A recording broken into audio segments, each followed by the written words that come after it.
My name is Joseph Awuah-Darko. I'm a writer and I'm a filmmaker. This is the last of our project. I have to.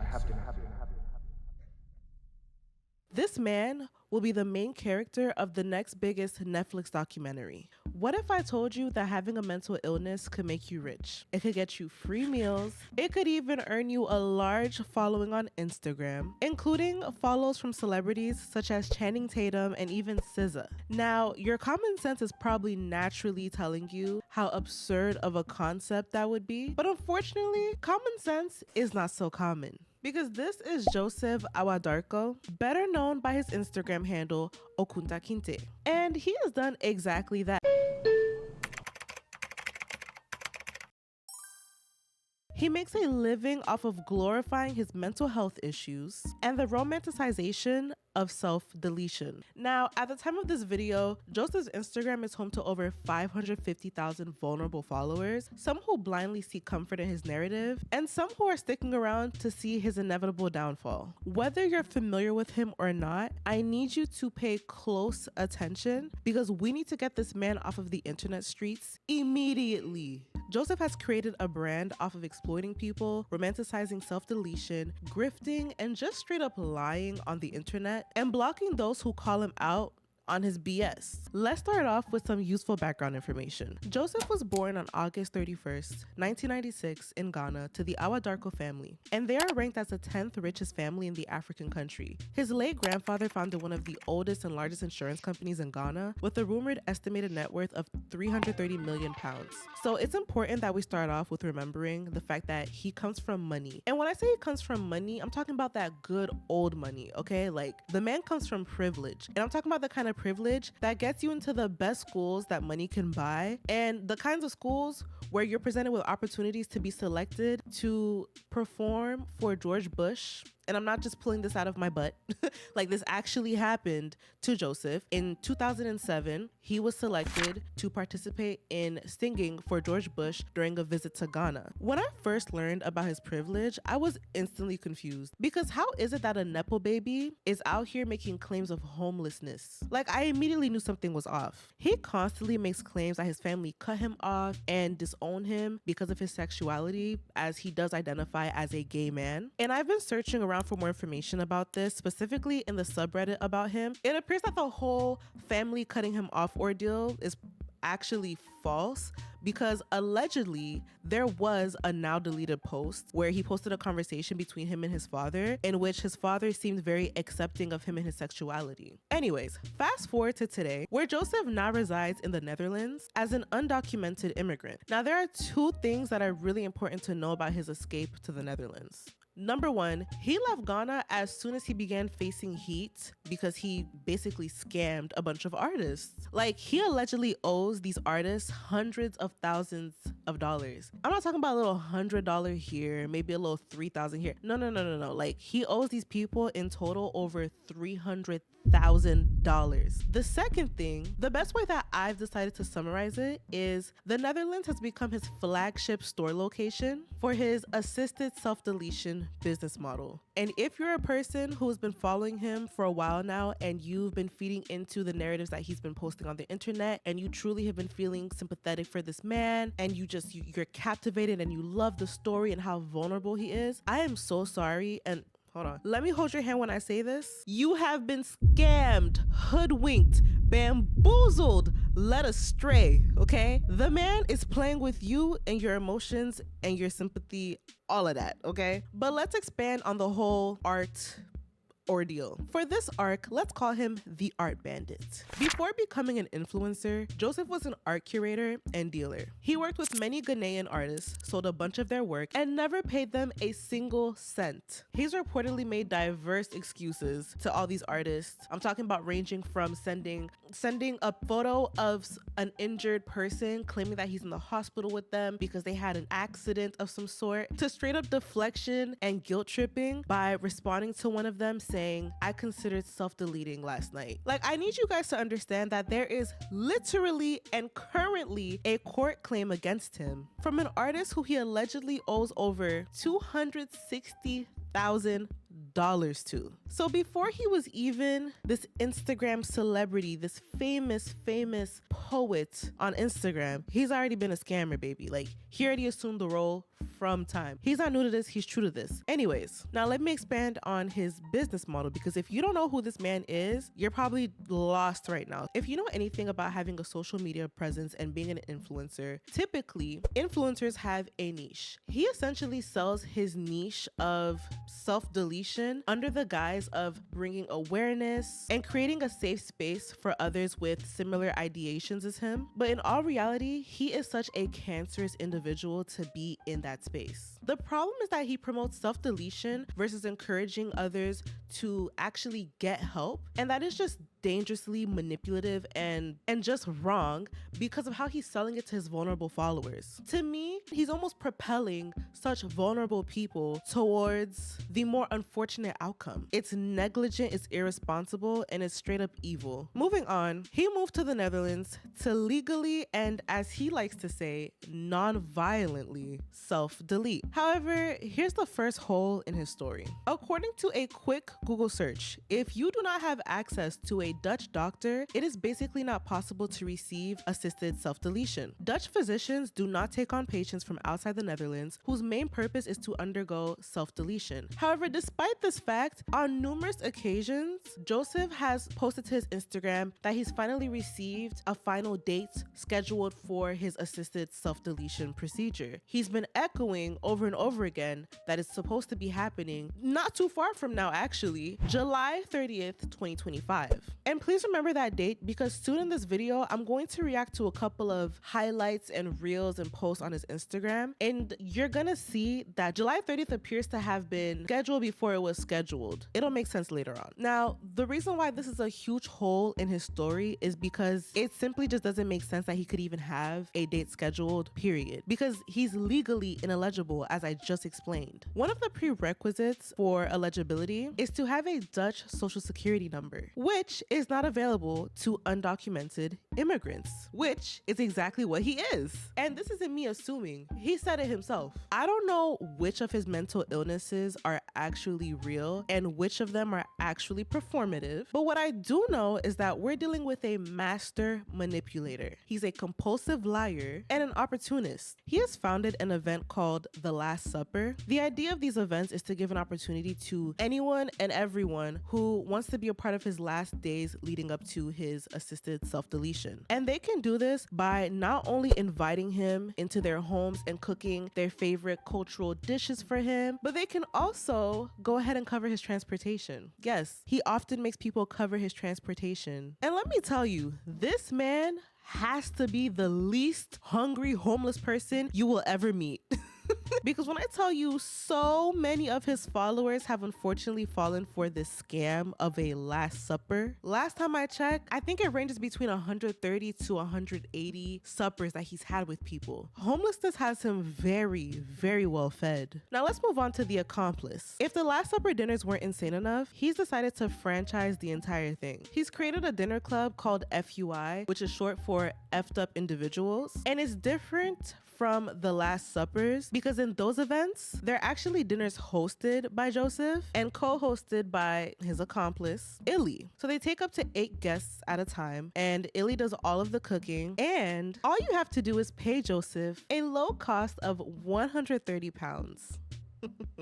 But don't worry, if that sounds like it's way outside of your budget, I have great news for you. You can actually opt for a virtual version, a virtual supper, all for the low cost of 18 pounds. He advertises this option as an intimate 1-hour conversation. Now there's a lot to break down here, starting with his partner in crime, Illi. So the background story of Miss Best Friend Illi is that she took Joseph in and has been providing him with shelter. She also makes clothing and again is actually the chef for the FUI dinners. The reason why I refer to her as his accomplice is simply because she is enabling and actively participating in his scams for one, the Netherlands has very strict mandates surrounding food service. It requires many permits and licenses that she has not obtained. And because of Joseph's immigration status, he's unable to legally work in the country. So she essentially helps him lie about the FUI dinners because they claim they don't make any profit off of the dinners and that a portion of the proceeds will go towards a charity called Bipolar UK. And by the way, if you haven't noticed the pattern already, that's a lie. Because first of all, if only a portion of the proceeds is supposed to be going to this charity, then what's going on with the rest? And then on top of that, the charity itself has confirmed his fraudulent ways. In this recent article that was written by Clara Gaspar, it reveals how Joseph lied to the charity, lied about the charity. The man is a liar, okay? Awuah-Darko insists he hasn't made a profit on the estimated £10,000 he has earned from hosting 15 supper clubs. He also suggested on social media that some proceeds will be donated to Bipolar UK. The charity said it contacted him to arrange a meeting following his art exhibition in Shoreditch last year, but he failed to show up and ignored follow-up messages. The charity then said that unfortunately the Last Supper project is no longer representative of the charity's values and has in fact been very triggering for the bipolar community. The charity disagrees with Awuah-Darko's suggestion that assisted self-deletion should be a solution for those suffering from severe mental health disorders. His beliefs around self-deletion are not shared by Bipolar UK or our clinical advisory panel. They also then said that they wrote to him letting him know that they're not even going to accept money from him even if he does eventually miraculously decide to actually donate to the charity. They don't want his funds. That's how much of a scam artist he is, and that's how dangerous he is to the world. And mind you, like, no one even truly knows how much he's raised thus far for the charity. The man is a fraud. And actually, while we're already reading this article, let me read another excerpt because it actually reveals how these dinners that he fluffs up and artistically edits on Instagram actually go. So they spoke to a woman. She's going by Charlotte in the article because she doesn't want her real identity to be revealed. She actually shared her and her partner's experience hosting Joseph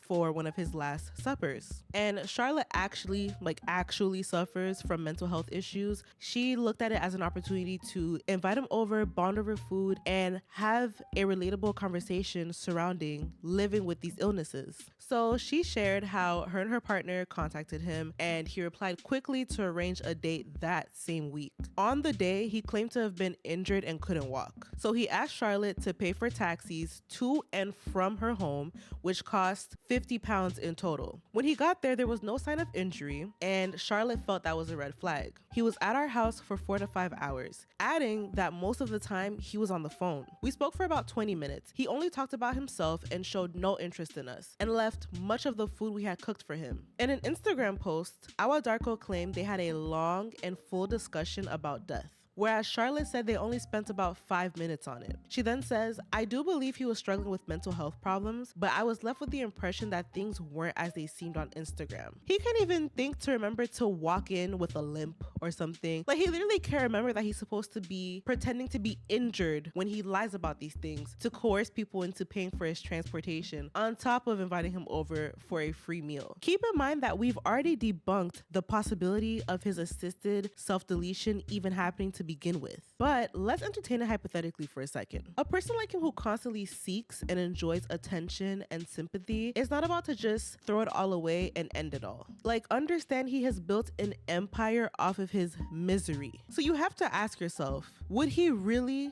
leave it all behind?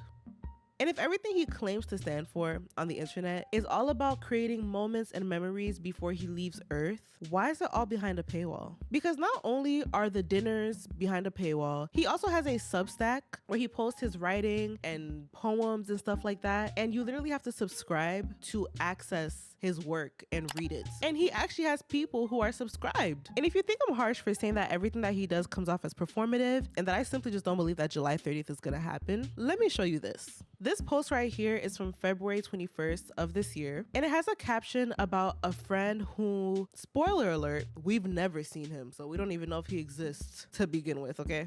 But he talks about this friend named Emmanuel, and he talks about how in 159 days, he's going to be assisted in his self-deletion, and he's used this almost like a selling point to really entice people to invite him to these dinners. From what I've seen, in the Reddit and other research, he's never actually appeared to any of these dinners with Emmanuel. He always shows up alone. Now, every time he would speak about Emmanuel, he would talk about how on July 30th, he would be assisted his self-deletion. So the date of July 30th has already been pre-planted way before he received his scheduled date, because he likes to gaslight the internet. He likes to gaslight his followers. I feel like he strategically made multiple mentions of July 30th in the past so that he can go ahead and gaslight everyone along with his edited captions to help him and say, July 30th was never for me. It was for my friend Emmanuel. Another person who had the same date of July 30th is a 25-year-old Dutch tree surgeon that he says he met during a Last Supper.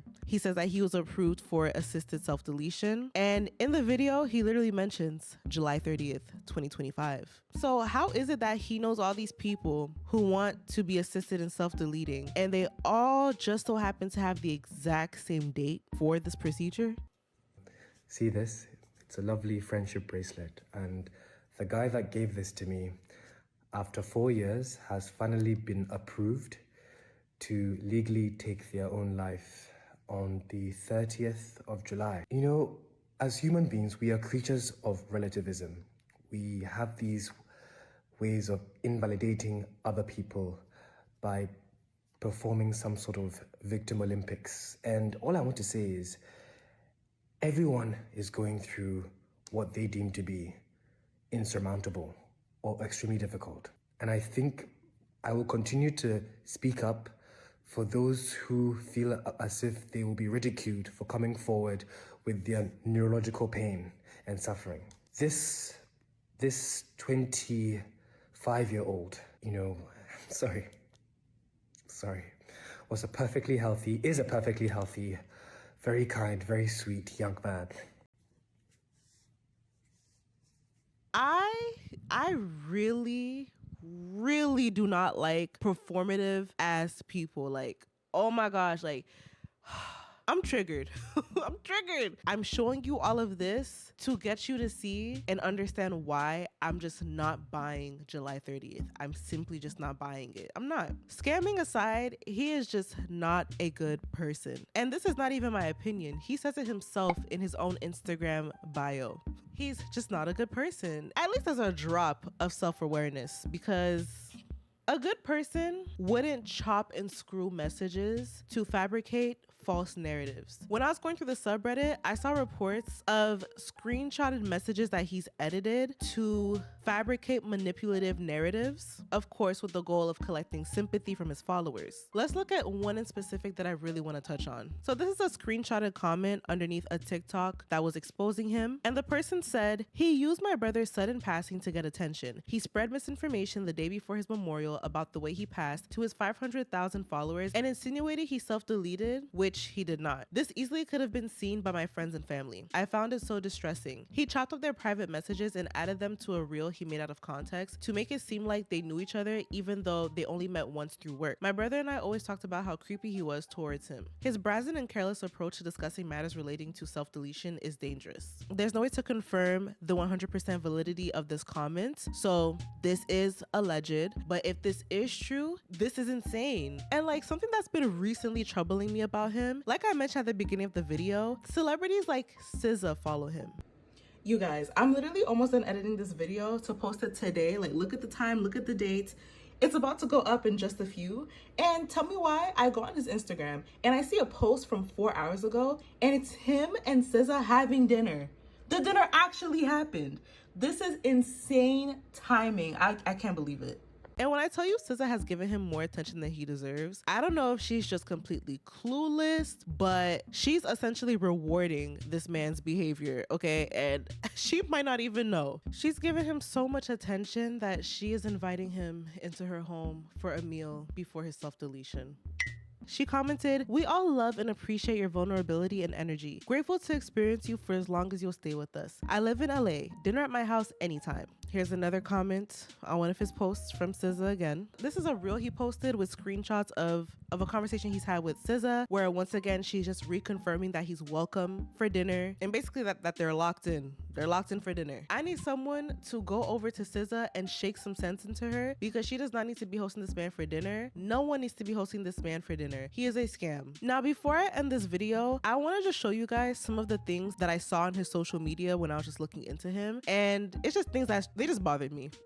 That's literally all it is. I just want to show you some things that bothered me when I was researching him that truly pushed me to making this video. The first thing that made my eye twitch was this picture here, because when I tell you he's been going on a world tour, he's been going on a world tour. Like, everybody and their mama wants to interview him about his honorable The Last Supper project. Like, these bigger platforms need to do their research and realize that they're literally platforming a scam artist. Now, the post that comes after this, it made me so angry when I seen it because it truly encompasses the whole point that I've been trying to make throughout this video. Because in this next clip, he's allegedly talking to someone from wherever they have the assisted self-deletion procedures happen, and it's the questions that he's asking the person over the phone. When you watch it, hopefully you understand what I mean, but like, it's almost like this candid conversation that he just so happens to be recording. It's like he's using it as a way to overtly encourage young people to seek this as an option. Why couldn't he be on the phone with a self-deletion helpline? Like, this is what I've been trying to say. Like, he's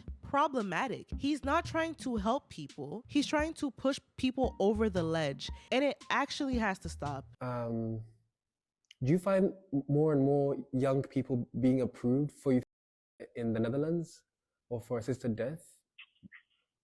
Well, it differs. I can't. It really differs. There have been young people. There have been extreme. Say from people have applied from very young, 16 to 17, 18 years, up to 109 years. So, and yes, every registration is taken seriously and checked if the person will approve for euthanasia. Of course, when it comes to young cases, people sometimes react surprised because, of course, it's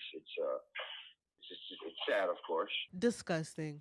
Please tell me, like, I'm being so serious. Please tell me in the comments if you can see what I'm talking about, because this clip just like, it turned my stomach.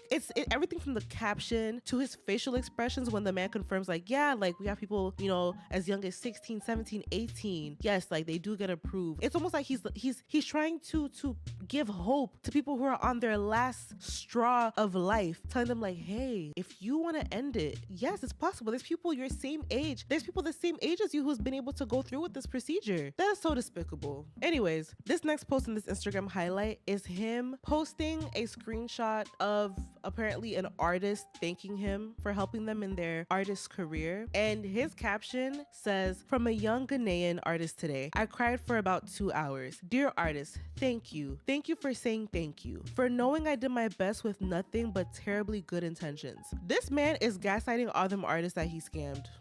Because the fact that he's specifying that it's from a Ghanaian artist, the internet knows your history with Ghanaian artists. It's public information, it's public knowledge. And then it's the performativeness of, I cried for just about 2 hours. Like, okay.